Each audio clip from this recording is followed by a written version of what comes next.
புதுச்சேரி நாடாளுமன்ற தொகுதியில் பிஜேபி வேட்பாளராக போட்டியிடும் நமச்சிவாயத்தை ஆதரித்து ஏம்பலம் சுற்றுவட்டாரத்தில் முதலமைச்சர் ரங்கசாமி தீவிர வாக்கு சேகரிப்பில் ஈடுபட்டார்.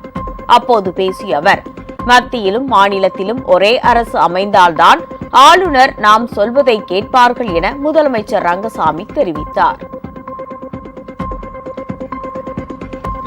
நம்முடைய புதுச்சேரி மாநிலத்தை பொறுத்தவரை மத்தியில் எந்த கட்சி ஆளுகின்றதோ, எந்த ஆட்சி இருக்கின்றதோ, அதற்கு அந்த கட்சியை சார்ந்த பாராளுமன்ற உறுப்பினராக இருந்தால், அந்த கட்சியை சார்ந்த ஆட்சி இருந்தால் புதுச்சேரி நம்முடைய மக்களுக்கான திட்டங்களை நாம் கொண்டு வர முடியும், செயல்படுத்த முடியும்.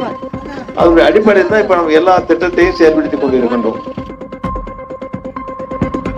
உங்கள் ராஜ் நியூஸ் தொலைக்காட்சியில் திங்கள் முதல் வெள்ளி வரை தினந்தோறும் பிற்பகல் 2 மணிக்கு உங்கள் பகுதியில் உள்ள குறைகளை நேரலையில் தெரிவிக்கும் புகார் பெட்டி நிகழ்ச்சி. பங்கு பெறுங்கள், பயனடையுங்கள், காணத் தவறாதீர்கள்.